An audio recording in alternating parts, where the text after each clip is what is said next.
Well, I push that go live button and we'll see what happens. If I can justify anything, saying anything that'll justify you guys staying up late with me.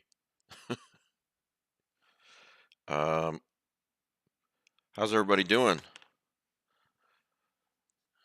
I'm doing okay, except literally within the last 15 minutes, it's probably sinuses. My head's starting to hurt. If it gets any worse, I'll take a migraine pill when I'm done.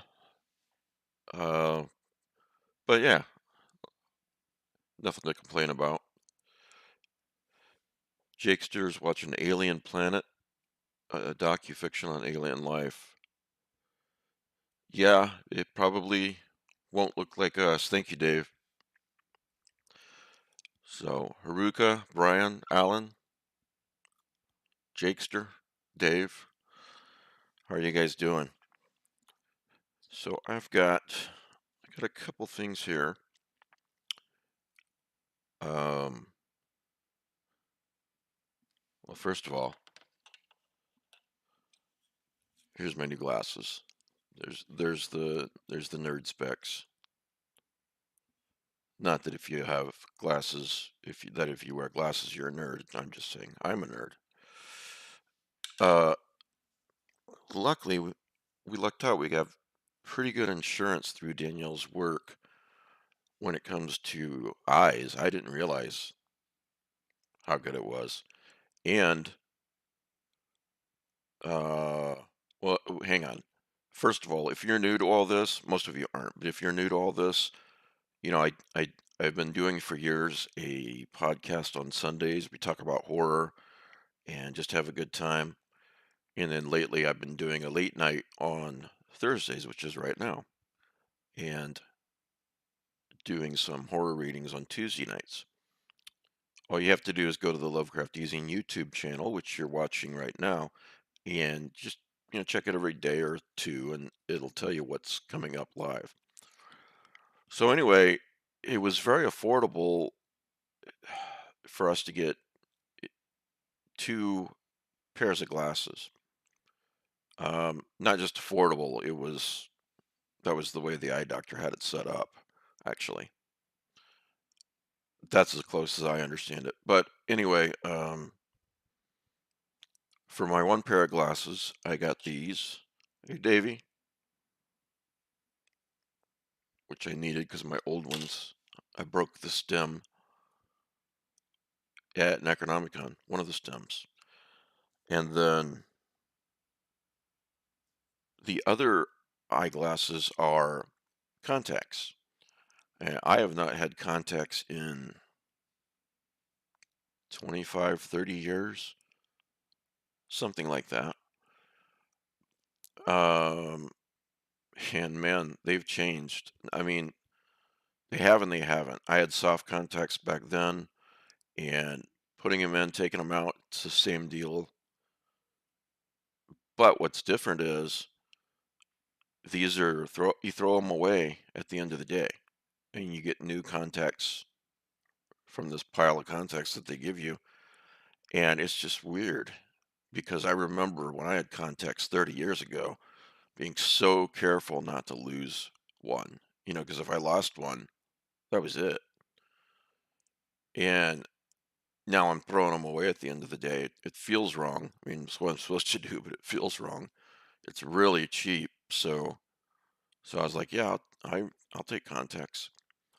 But it kind of reminds me when we moved to Texas, how wrong it felt for a long time, and still does, kind of throwing away cans.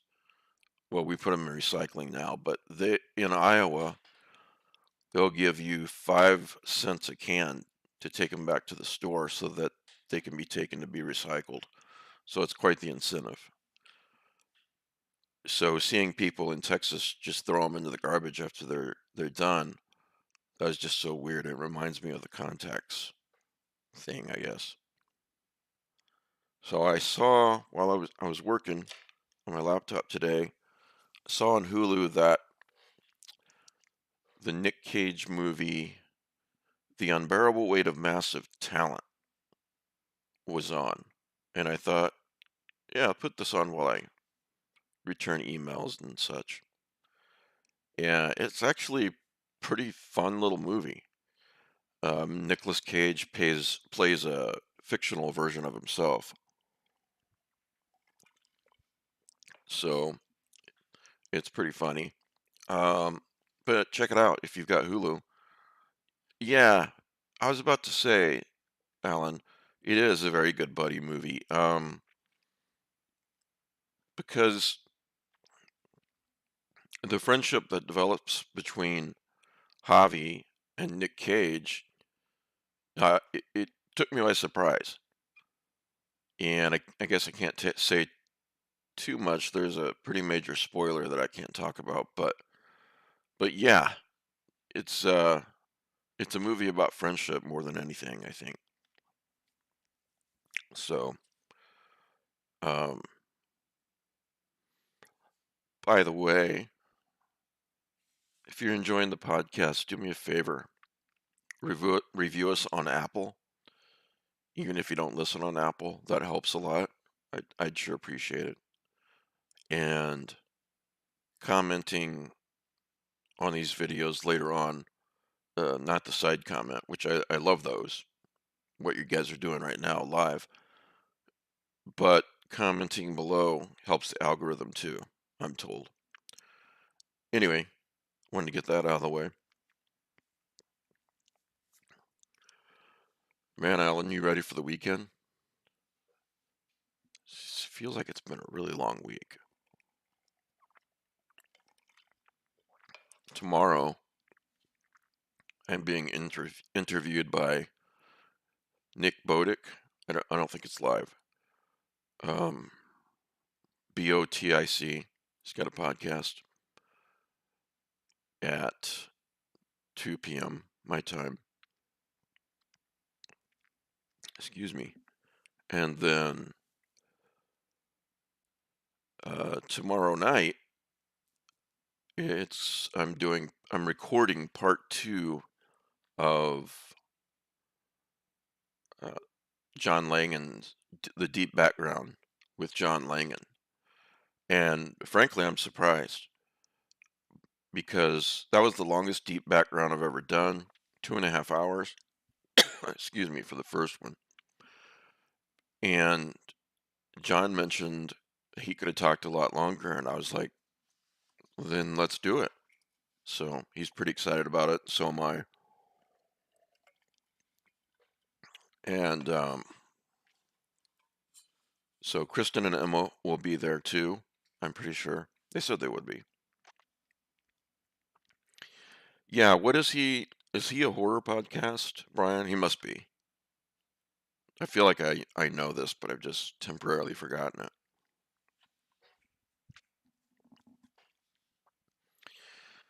Yeah, so I guess the challenge for me is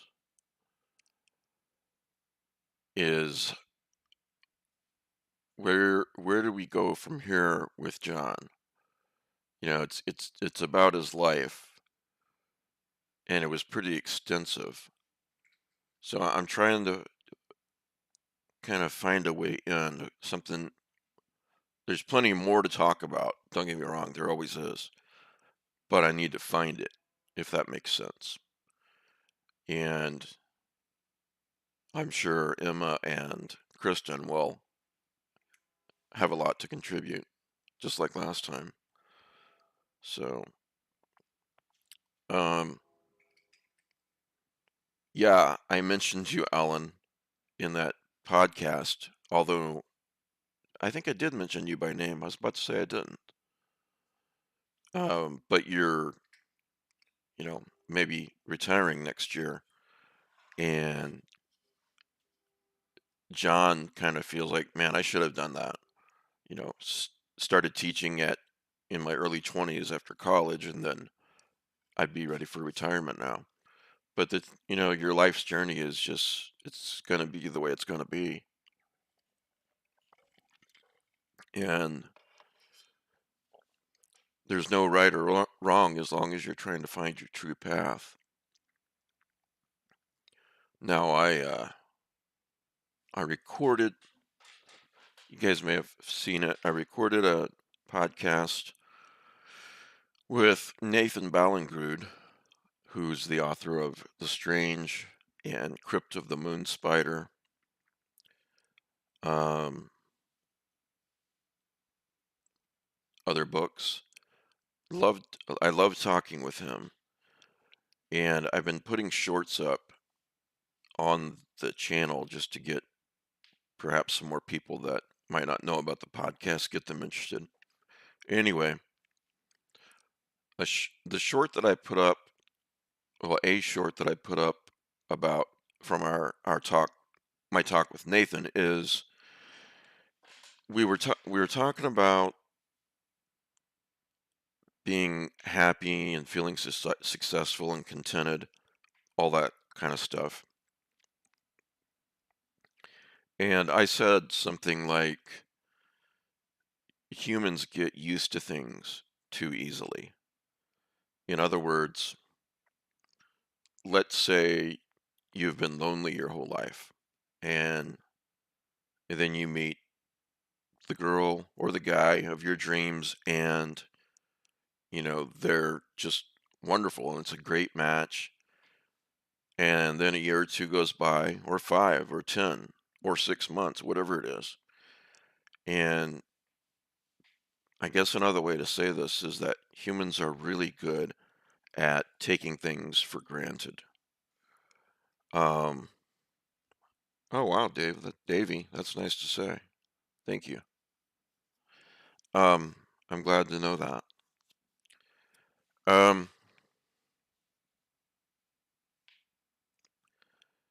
so humans just seem to be able to take things for granted easily. And I just think that one of the keys to happiness, one of the keys, there's more than one, is not allowing yourself to get used to things.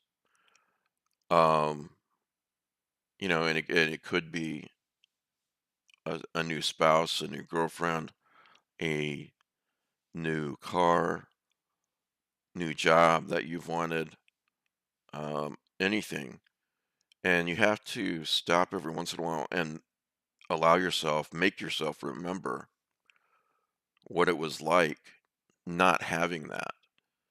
And it it's almost a skill that needs to be learned. And it's simple, but it's not always easy. You know what I mean? And but you got to do it. Otherwise, you start to take all the things that you used to really wish you had. When you have them, time goes by and suddenly you're unhappy again. Now, there's nothing wrong with creating more goals. That's not what this is about. It's just always appreciating what you have and what you didn't have before. Um, what I said was that it's been 30 years, but I still remember what it was like to come home to an empty apartment. And Nathan agreed with all that, and he said it's also making remembering to enjoy the journey. If your happiness or your sense of success is tied up in the end goal only, then that it it may take a long time for you to be happy, if ever. And you have to love the process, whatever you're doing. He was talking about writing mostly, of course, but it could be anything. Um, Hi, Monty. It could be any goal that you're striving towards. It could be any skill you're trying to get better at, or I don't know. There's so many examples. And so I should have screenshot this, but I didn't. A guy commented yesterday, and I just thought, you know, kind of a troll thing to say, so I just deleted him from the channel because learned a long time ago that while it's hard to win an argument with a smart person, it's impossible to win an argument with an idiot. But he said something along the lines of, I'm paraphrasing this, but pretty much, how dare we, you know, act like it's more than just luck, and that most people in life just go through life and they're just enduring it, and that's all they're doing. And that we should realize that we just got lucky, with our lives, and we've had it easy. And I thought, dude, I really haven't had it very easy, but happiness is a choice. That's one of the things I would have said to him, but he would have found a reason why that's not true. But I don't know. I wonder sometimes if there's so many people who do just get through their day and endure it, and then go to bed and then do the exact same thing the next day. I used to do that. I told you guys about this factory job I had when I first started working as an adult. And geez, I'd get up at like 5 in the morning, and I'd be at the factory by 7 a.m. Would work till 5, 10-hour days. Very, very exhausting work, let me tell you. And drag myself home, and I'd basically just have enough energy to eat a little supper, and while I watched a little TV, and then go back to bed and do it all over again. And I just thought, there's got to be more to life than this, and I'm going to find it. And not that I'm better than anybody else, I'm not. But don't you have to make that decision instead of settling? You know? I don't know. Um, don't settle. Maybe everything I'm saying boils down to don't settle.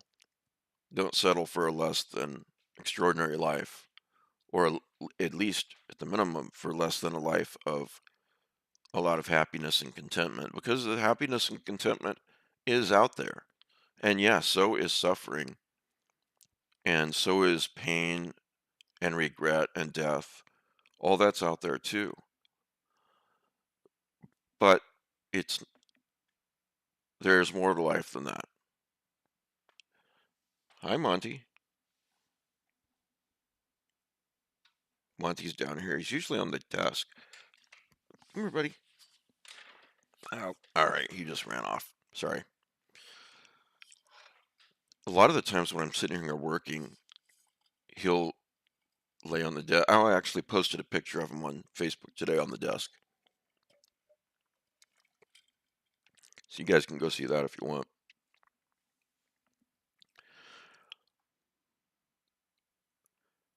Yeah, that's well put, Davey. If you have an aversion to happiness, it's funny how the goalpost will keep moving to you. Yeah, and without talking about anything private from Danielle, I think I can safely share that she doesn't always feel appreciated, especially from her bosses. You know, she's taken for granted by them sometimes. But where she does get the appreciation is in the sense of accomplishment and change to someone's life is the kids. So that's where that comes from in her job, is the change she makes in the kids' lives. And I mean, you can find the negative to everything, right? I love this job, if you want to call it that, but what's the negative? I don't make a lot of money? No, I don't, but I love what I'm doing. I've had jobs where I've dreaded going to bed at night because I knew once I go to bed, then I'm going to fall asleep and then it's going to be morning. And so I didn't want to go to bed. And that doesn't really work out very well most of the time. Monty, 4-month-old cat. Um, oh, there's another cat out there. We feed a lot of the neighborhood cats. Um, we just put food on the back porch and water, of course. That's really important in this heat. Alan says, I'll never have a job as good as working in a comic book store when I was 16 to 19. Man, I'll bet that was fun. Holy moly. And I'm a recipient of it too. Alan gave me a poster from way back then. But yeah, I bet that was a fun job. What was that, about 1990 or so? Something like that, Alan? Um,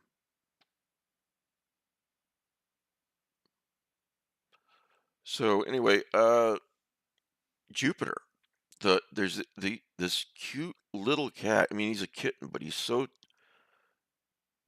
I don't know that he's one of those cats that's really going to get much bigger, and he's so cute. Once he allowed me to touch him and pet him, which took him a little while, I think he thought, "Wow, this is really nice," because he's a kitten. He's probably never been petted before. He's a kitten out on the street, and so the neighborhood cats have learned that they can get regular meals in our backyard, and so I don't have to worry about Jupiter getting enough food and water. And he isn't just there for the food. He really wants you to pet him. Sometimes it's a real heartbreaker when I've petted him a long time at night and then I have to go inside and he follows me. And I'll tell you right there, I would be bringing him inside, um, and making him part of the family, except he's got a mom and dad out here too. And I see him sometimes at night wrestling with his mom and playing and everything. And so I'm like, I can't take this little kitten away from his parents. So that's the only reason why he is not an indoor cat now. So, yeah, Alan, I haven't read that Absolute Power stuff yet. Um, I guess I'm waiting for it all to come out, and then I'll read it all at once. I don't know if I can screen share. I don't think I can. Nope, that's a big nope. Well, actually, move this over here. Oh yeah. Now this is a comic. This is the Secret Origins Phantom Stranger. And I was thinking about this and what the setup is, it's one of four possible origins for the Phantom Stranger. Okay? And so in this fourth story, there's kind of a dual plot line going on. There are these two gangs, rival gangs, and this kid can't decide which gang to be in. And in the other story, it shows the fall of Lucifer and an angel who can't decide if he wants to side in with God or side in with Lucifer. And so he does neither, and the kid does neither. And both gangs kick the crap out of this kid because he didn't make a choice. He doesn't belong to either gang. And the fallen angels are in hell, and the phantom stranger, or the angel that's going to become the phantom stranger, he walks there, flies there, and walks. And finally, when he gets there, he says he's been rejected by heaven. Will you guys reject me too? And here is what happens.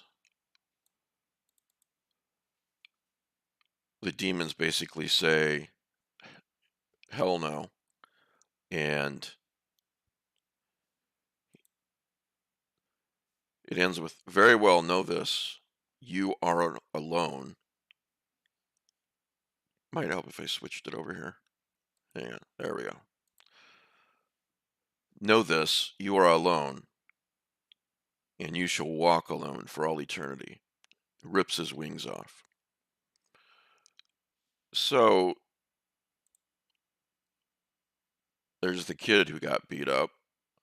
There's a reason why I'm boring you guys with this stuff. So the kid gets beat up, and then he looks up, and there's the phantom stranger extended a hand to him. And I like this so much, I printed it off, and I'm going to frame it.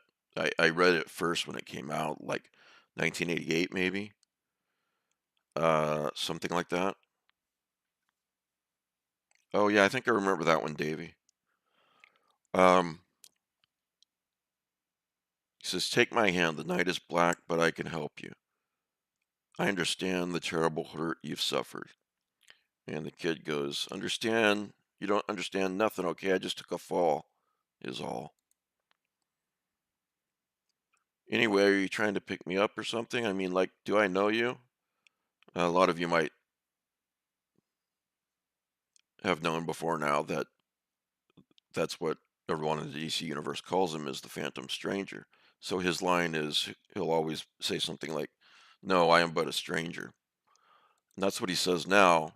"I am but a stranger, as are we all," which I didn't expect when I read this for the first time.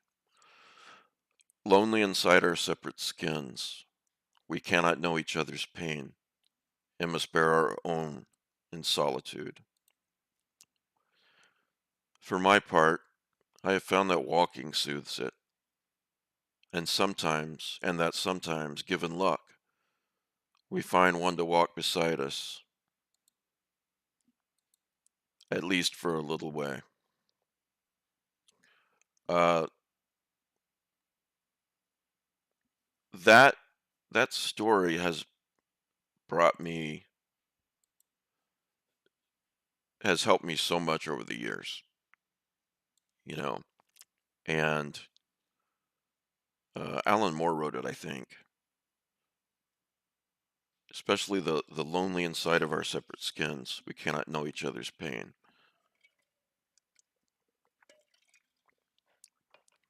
So we need to remember that other people are in pain besides us, you know. And if someone's in pain and all you can say is, "I can't fix it," you know, "I can't make you feel better, but all I can do is say,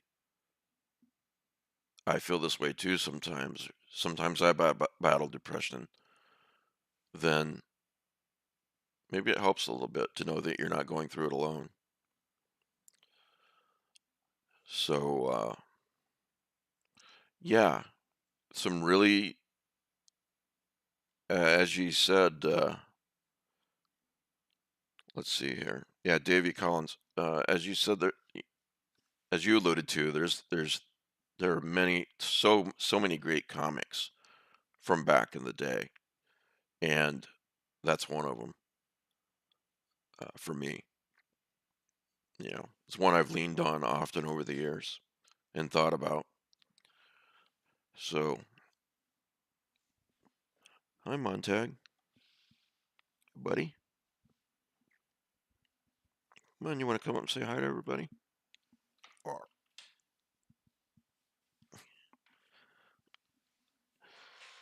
Montag, it's kind of two speeds running around everywhere. There you go. And then crashing and going to sleep for hours.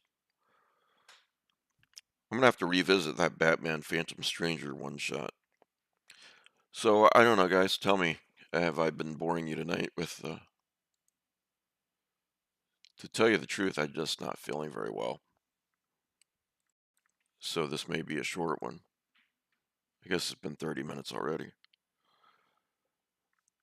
For those of you watching who are patrons, I just want you to know that I'll have that John Langan one up that we're recording tomorrow. I'll have that up this weekend. And then Jeffrey Ford, I'm interviewing him. Oh gosh. When? It's on my calendar.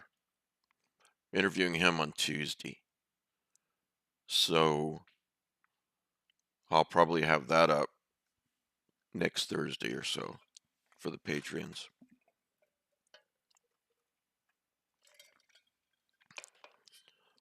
Also, if there's anything you want me to talk about on Thursday nights, be sure to let me know.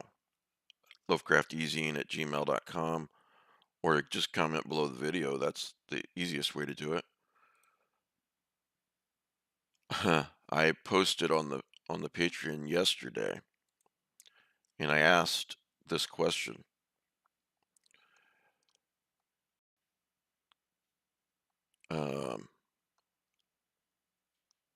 So I'm curious, what is the scariest book you've ever read? Or put another way, what book has made you feel deeply unsettled and or creeped out? Comment below. Well, let's see. We got 33 comments so far. And I forgot, before I get to that, I wanted to give a shout out to Brian Evanson's new book, and of course, Laird Barron's new book. I'm reading Brian's, and here it is. I want to show you the cover. Crap. That's my phone. I've got it on Kindle. It's called Good Night, Sleep Tight. Maybe if I turn off all these lights, that helps a little, maybe. Nope. Anyway, Good Night, Sleep Tight by Brian Evanson.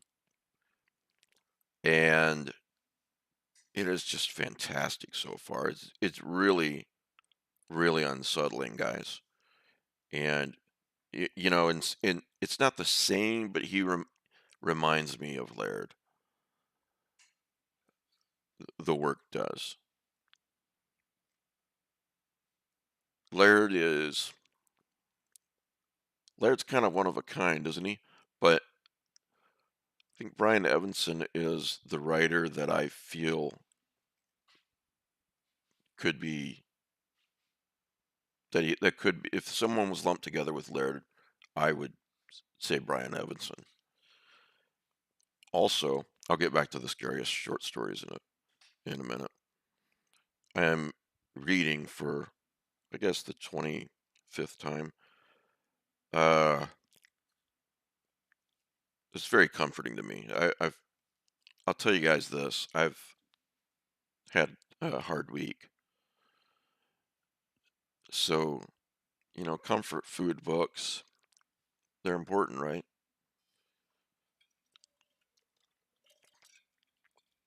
Having a hard week doesn't negate anything I said before about happiness.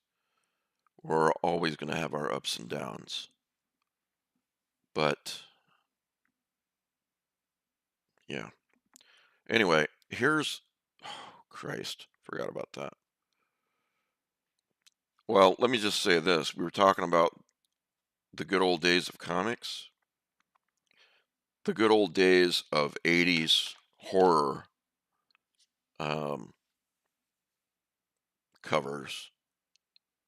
Not that there aren't some great covers today, but man, those horror covers in the 80s were just fantastic. And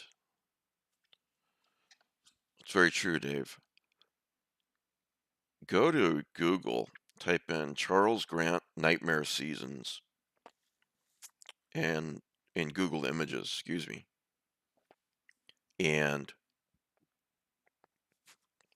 you'll see what I mean. I really love this cover.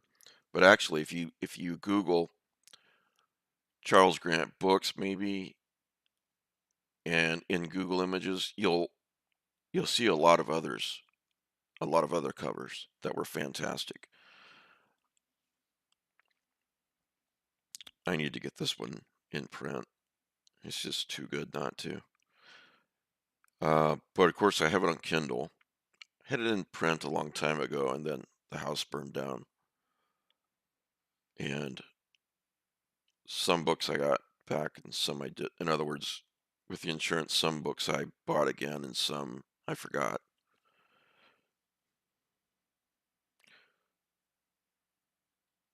Davey says, I was going to comment The Far Cry by Frederick Brown, but I'm unsure who else would find it scary. Experienced kinship by proxy when I discovered the KEW 39 list. I don't know what that means, and I don't know what the second sentence means. But the Far Cry by Frederick Brown, I appreciate the recommendation. Can you type a little bit more about what it is? Is it a short story novel? Because frankly, I've never heard of it. You can just read your whole life, and still there are going to be books and writers that you've not heard of, right? This Charles Grant's Nightmare Seasons, this Kindle edition is introduced by the writer Don DeMassa, 2011 introduction. Now, if you haven't read Charles Grant yet, he did he did several books that were four novellas, kind of interconnected novellas with a wraparound framing story. But let me just read a little bit from this introduction. All four novellas take place in Ox Run Station, the imaginary New England town that was the setting for many of Grant's novels and short stories. Each, in this case, set in a different decade and a different season of the year. And here's an important point. Oh, oh, right. Carl Albert Wagner. Sorry. Like I said, headache. Um, Speaking of the characters in Charles Grant's writing, evil also strikes out at random. Its victims did nothing to deserve their fate. It is the lack of order of cause and effect that is particularly chilling because it means that none of us are safe. And then in the prologue,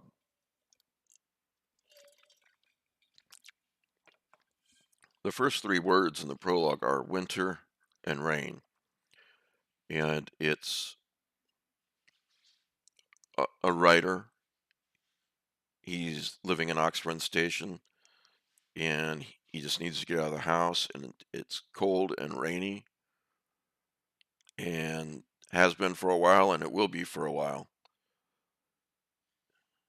Lucky sods. And so he goes to the local library and hangs out there for a couple of days reading it. And the librarian gives him this book with these four stories in it. And that's what we're reading, what's in this book. Couple couple of lines that I've highlighted. But there are worse times than the cold, and there are worse illusions than memory. He really sets up the atmosphere so well. Winds shift and rise, clouds darken and spill, and gutters hold too much, storm drains not enough, while the ground at every ground at every corner, becomes brown and soggy, and bespeaks the Brontes moors. So, if you haven't read that one, really do yourself a favor and pick it up. And just remember that Charles Grant likes to take his time in a story. So,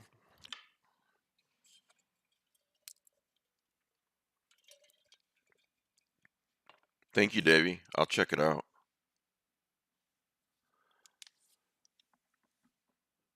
So, back to the scariest book post. I'll read a few of these so that you guys can have some recommendations if you haven't read them already. The Exorcist, Bill says. Chaz says, so far, The Fisherman and Ted Klein's collection, Dark Gods. Yep. Kevin says, It, The Talisman, Swan Song. Leslie says, Amy Come Home by Barbara Michaels. Jeffrey Thomas says, The Exorcist and House of Leaves. Oh, yeah, I love that, that trope. Guy goes to a remote spot for his mental health, because we all can afford that. I love it. I'm like, that's what I could do, right? Just go somewhere and let my nervous breakdown unbreak. Yeah, what's your favorite story in Dark Gods, Dave? Mine is Children of the Kingdom, which you've probably heard me say a million times, so I won't dwell on it. David Cohen says, In Cold Blood, Truman Capote. Igor says, The Hill of Dreams by Arthur Machen, The Mist in the Mirror by Susan Hill, almost anything by M.R. James, to which I replied, another Susan Hill fan, smiley face.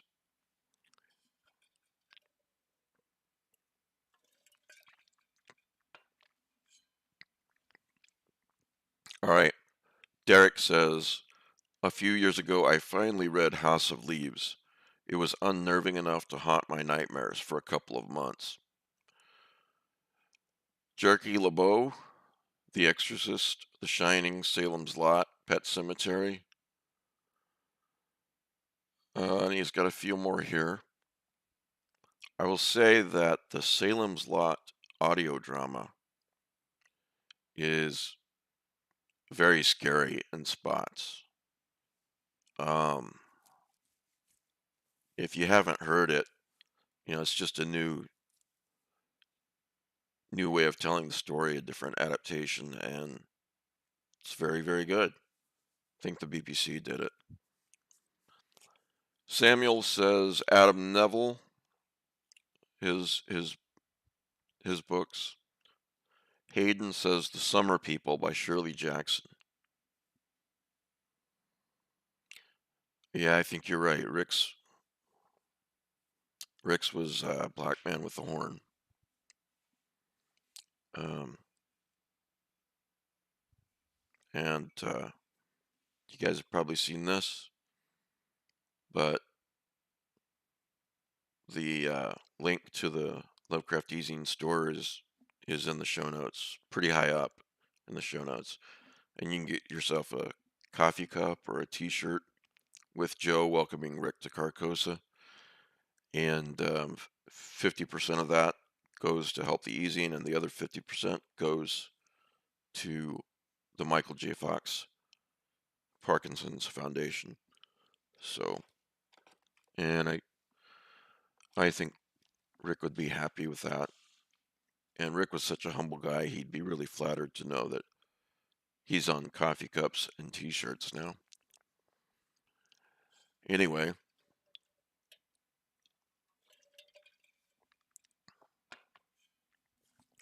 let's see. Ronald Weston. Initial reading of Dracula when I was a teen. I'll always remember the time I first encountered Dracula scaling headfirst down the castle wall. Later, The Exorcist, and he mentions the Willows, too, which uh, for sure the Willows and Dracula. Interesting because Ronald's not the only one who mentions Dracula. Several people do. Peter Bowditch says King's It in his late teens. George Hopper is another Exorcist, another Willows revival. Oh God, yeah, revival, man.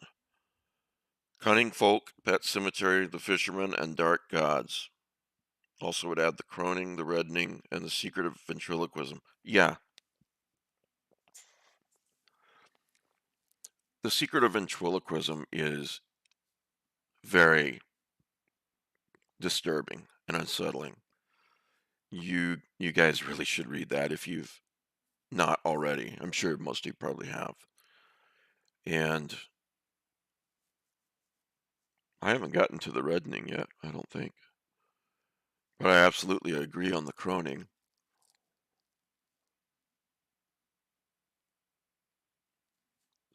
Benjamin Handelman mentions Pet Cemetery, and he mentions Dracula. Matthew Stevenson says Ubik by Philip K. Dick, mentions Laird's The Croning, King's Pet Cemetery, and Alan Smalling mentions an old comic book when he was 7 years old, a story called My Dolly the Devil. That's cute. Alan Baker mentions the Bud Hopkins Intruders book and 1984 for different reasons. Okay, here you go. And I actually published this book. Alan Smalling says, I've got one more filed under extremely unsettling. Ethics by Michael Sisko. There is something about this story that terrifies me, so much so that I couldn't finish it. The descriptions of injury and disfigurement got to me. I had to put it down at the cuckoo part. I intend to take another go at it. It's good, but it had a negative effect on me, which, yeah, that's what horror does.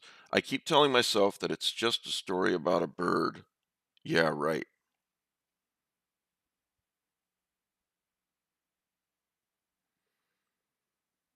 Um, Another Pet Cemetery.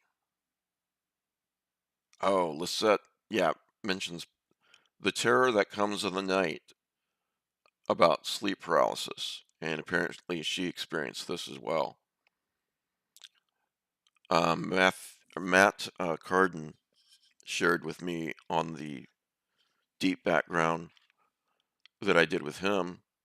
If you guys haven't listened to that one, it's very, very good, about the sleep paralysis that he endured so much in his life and how absolutely terrifying it is.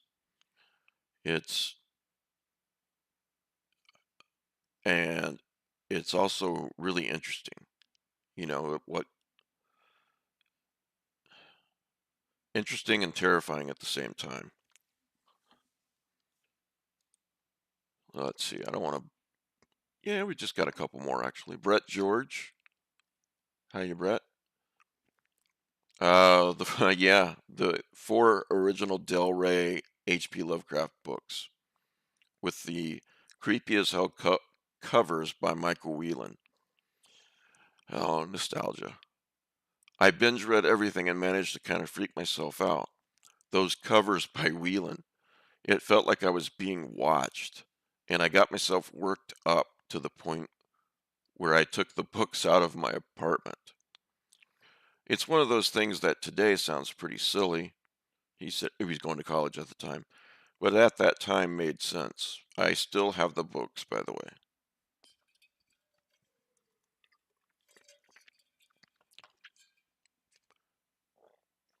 Larry Hinkle says the end of Pet Cemetery. George Hopper wants to add Nuclear War, a scenario by Annie Jacobson. My Cold War childhood fears have returned, so I couldn't resist torturing myself with this nonfiction nightmare. This is interesting. Nuclear annihilation always hits me as cosmic horror anyway. And to which I replied, um, yeah, and it's so out of our control. Donna Lane, Donna, hiya Donna. I think you're watching later. Peter Straub's ghost story, and I can't pronounce this name. I'm sorry. I know it's somebody's just their online handle. Uh, Mahada Harma Paula. Most unnerving was tender as the flesh. So, man, some good suggestions there. Hell yeah, we're including short stories. Yeah, any fiction that you've read that scared you, deeply unsettled you. You don't get a jump scare in a book, right? But you get those you can get those really good scares. Like that scene in The Croning, one of many scenes, but that scene in The Croning when the protagonist and his wife go out to eat, I think for their anniversary, and then they're driving back home late at night, and I think they get a flat. I need to reread this. And just Laird's descriptions of what's happening and what could be lurking in the darkness. Um, that scene really jumps out at me. Um, Dave says, I remember you discussing this on the podcast years ago. It sounded so good and creepy, and it was. Um, oh, Pen Pal. Oh, yeah. Thank you for mentioning Pen Pal again. That and Pen Pal only works if you don't really read anything about it. Just go and read the book. And I would say that's probably in the top 5 creepiest books I've ever read. I mean, ask me a week from now and I might change that, but it's very high up there. The old question, Davy, where should I begin with Baron? You haven't started Baron yet? That's okay.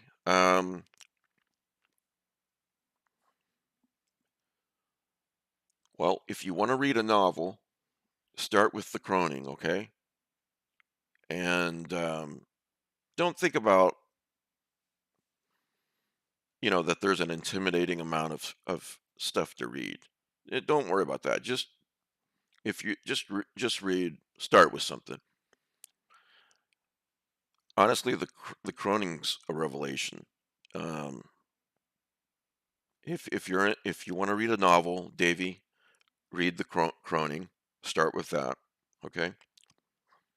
I was talking about this with Laird a little while ago, and he disagreed with me about where we should start, but I don't remember what he said.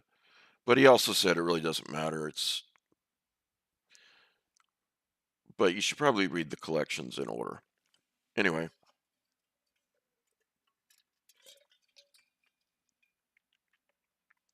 so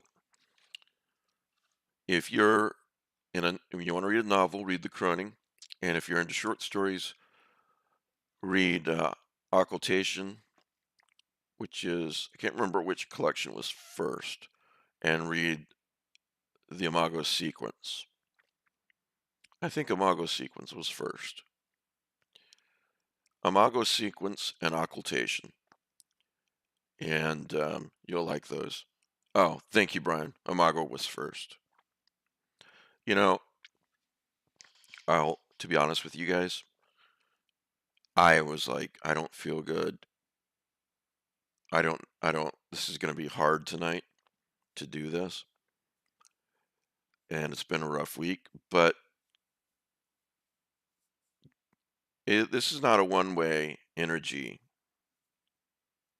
how do I want to say this? The energy doesn't go just one way from me to you. You guys commenting in the side chat when we're talking live, that really does a lot for me. That really makes me smile inside and outside.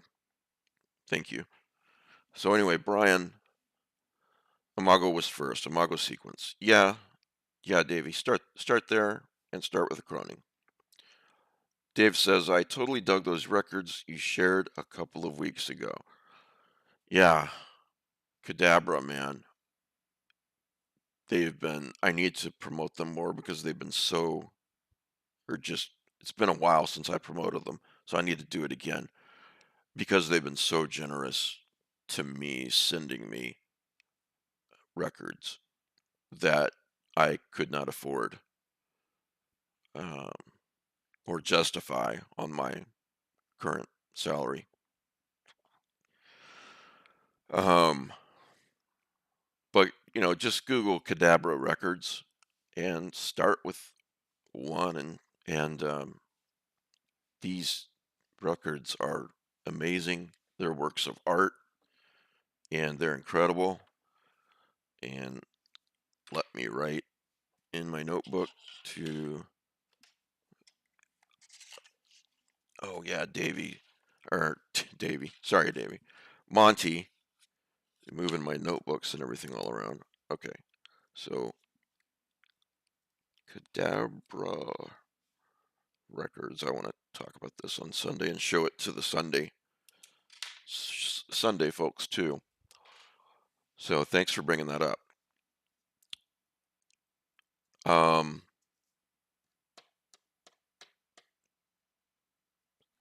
Sorry, my mind skipped a track. Where was I? Anyway, scariest book. We got some really great suggestions from everyone. Um, I guess I would agree. Croning. If someone asked me, Croning. Thanks for reminding me about Pen Pal, man. Pen Pal. Uh, I'll tell you one thing. Uh, Good Night Sleep Tight by Brian Evanson is pretty damn unsettling.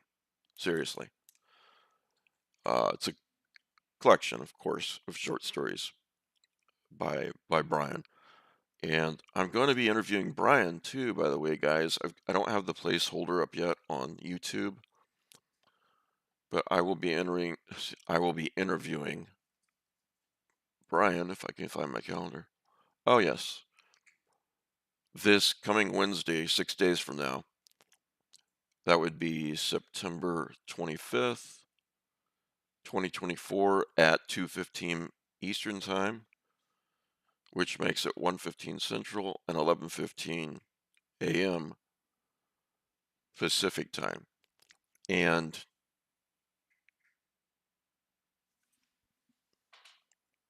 oh, Monty's crunching his food. That will be live, but I wanted to get this interview in because I want to tell as many people as possible about his new book. So yeah, look for that.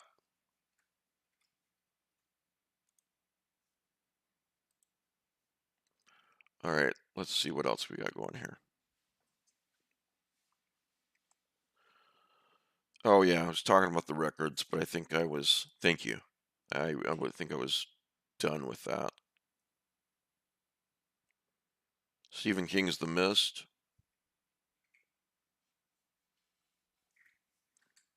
Are you talking about the movie or the book? Which yeah, both are pretty damn unsettling, especially the end to the movie. I can never watch The Mist again, no matter how good it is or the Lovecraftian elements. I can't watch it because ending just that ending to that movie. I'll tell you how much it horrifies me. It horrifies me more than the ending to Stephen King's Revival book.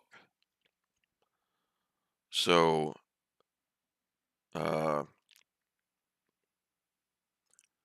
by the way, I thought I heard a rumor that they're going to be doing Revival as a series. I sure wish they'd start doing some of his newer stuff from the past few years instead of doing things like Salem's Lot over and over and over again. It's not that I mind Salem's Lot, and if the upcoming movie is great, that's good. But, let's do something different. Revival would make a hell of a series if it's done right. I'll tell you another pretty unsettling book is, again, for those of you who've been watching for years, you've heard me say this, but The Man in the Picture by Susan Hill, and she is a really great gothic ghost story writer. The Man in the Picture, I loved it right away because of the atmosphere. Two men talking in the middle of winter in the guy's apartment in front of a fire. And not only is it just absolutely enjoyable to read, and it's a novella, so it won't take you too long. Not only is it absolutely enjoyable to read, it is even better if you're an audiobook person to listen to because the narrator for The Man in the Picture is just spot on. There's a new Susan Hill adaptation in theaters. Seriously? I gotta Google this. Susan Hill movie. Oh, whoa. The Front Room. Okay. I'm gonna have to check that out. Thank you for letting me know. I really appreciate it. Yeah, thank you, Davey. Uh, so anyway, her story, The Man in the Picture, and if you're an audiobook person, get it on Audible. I'll tell you what you do not want to get on Audible. We've been talking a little bit about The Croning. Do not get it on Audible. It's just it it's not very well done, and it's the wrong narrator to begin with. I hope that someday they do it with a new narrator because I would love to listen to The Croning. That would be a very enjoyable experience in a horrifically unsettling kind of way. So, all right, I'm assuming that some of you have to get up early in the morning. I got to get up kind of early because I need to make sure I get some work done before Nick Bodick interviews me. I don't even know what he's going to ask me. Um, someone interviewed me last night and we talked about, I'll keep this short, but the Three Investigators series from the 60s, which was huge for me growing up. So I don't know how many of you have read those, but for those of you who have, so you're welcome. Thank you for being here, Davey and Dave and everybody. So if you're not a patron, seriously, I mean, I'm sure you patrons would agree with me. You get a lot for $5 a month, and things get tight. You can cancel at any time. If you can't figure out how to cancel it, email me, lovecrafteasing@gmail.com, and I'll make sure it happens. Walk you through it or whatever I need to do. So, Anyway, guys, thank you so much for spending your late night with me. And you know what? I will see you guys on Sunday and again next week on Tuesday and Thursday. Sundays at 6 p.m. Eastern, Tuesdays at 10 p.m. Eastern, and of course Thursdays late night at 11 p.m. Eastern.